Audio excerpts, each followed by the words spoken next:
Hi, I'm Ollie. In this video we're going to take a look at video performance and playback on the Nexus 10. Quite a few threads on forums with people talking about what videos it will play and what it won't. So just give you a quick idea of the kind of quality, how easily it plays it back, whether the software or hardware encoder works for the sound and video. So if we just start here with this one, it's a 1080p, quite high quality. I think it's about 15 megabits. So we just start that over. What I'll do is I'll turn the light off as it seems to give the best quality. So here you can see if it's running on software. If I try and change it to the hardware decoder, it plays smoother straight away. The sound issues stop. Try and adjust that to give you a better idea. Obviously it's quite hard over video to get the perfect sense of how good the video works and so on, but it's playing absolutely fine. It's a 1080p video, so no issues with that at all there. So if I just jump out of that, as I've got a few to go through, that's an MP4, so it seems to be a bit easier to decode than an MKV. Now if I go to this one, this is a MKV 720p.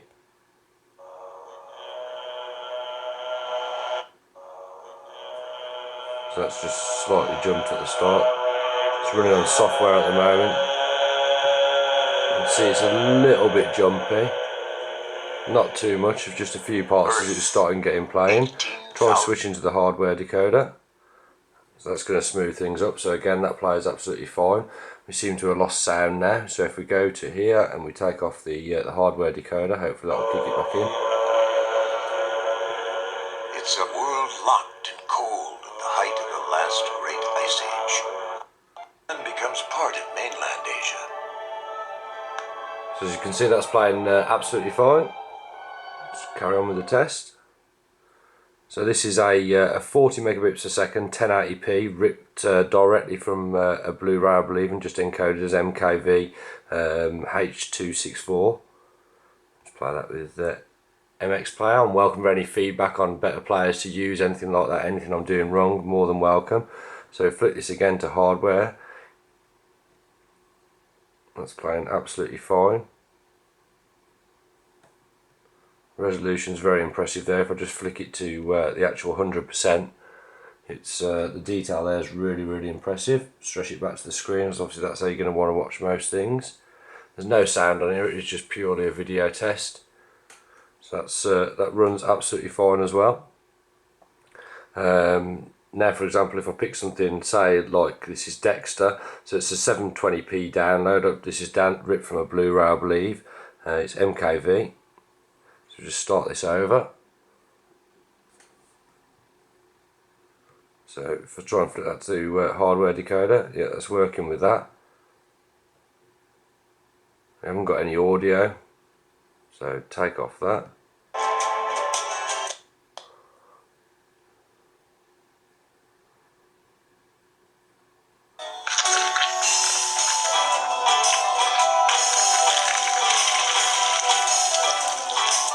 So the colours are really good on the screen, all seems to be running fairly smoothly so far. Obviously these aren't mega testing for it. So this is the kind of thing I think a lot of people are going to be watching, the kind of 720p downloads. Obviously you do want to watch 1080 as well. If I just pick this test file here, again another MKV. Pops up saying unsupported codec DTS. I haven't found anything that will play back the sound on DTS yet, and so far that seems quite juddery. I'll try and flick it to the hardware encoder. Unfortunately it doesn't support it, so with this particular clip you are stuck with the software decoder.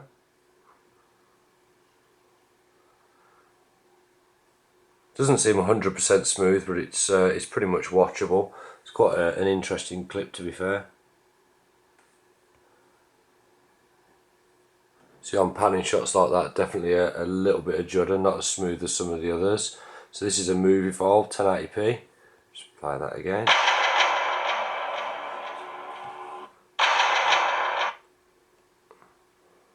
So it doesn't work with the hardware decoder, software only.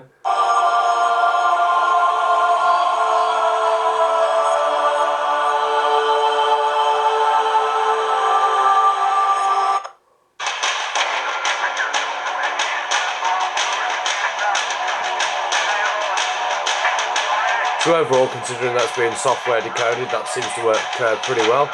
No issues there. Little bit of juddering, but nothing that's going to cause major issues. Scenes like that seem to run absolutely fine. Lost a little bit of sound there. I'll just check what it's using to decode the sound. See if we can use the hardware. There we can. That might speed things up a little bit. So I think it's just a balance at first of finding what's... Obviously the hardware is always going to be better, but if it doesn't work then you can drop back. So once I adjust the settings, that should help. So the detail on that video is really impressive. You can tell that's high bit rate. I think that's pretty much covered everything we've got here. I think there's one more sample I haven't played. So this is a HD DVD, 18 megabits a second with AC3 sound, so 5.1. Oops, I accidentally launched that player. It doesn't seem to work that well on Jelly Bean 4.2. Just launch that again. This is basically the intro that they use to advertise HD DVD. Not the greatest quality to be fair, but it's more about playback than the actual quality. So you notice we've got no sound there. We'll try flicking it to the hardware for the video. Doesn't support it. So if we change that now, we've got double digital plus. Try using the hardware encoder, see if that helps things. Nope, still no sound. No, so we definitely have lost sound on that one, unfortunately. That's only 2 channels, so that's quite strange. Okay, for some reason the volume's really quiet on that. Okay, so yeah, the sound's working there. Movement's fairly smooth on it, no issues until that bit there where it's lagged. So yeah, it is lagging a little bit on that.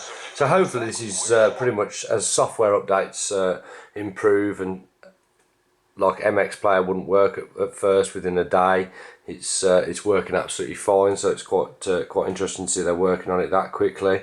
So it's just really going to be a case of seeing what the software delivers. Hopefully there's a nice easy solution to not being able to play back DTS files, because I, like a lot of people, don't want to re-encode their whole library just to watch through films on here.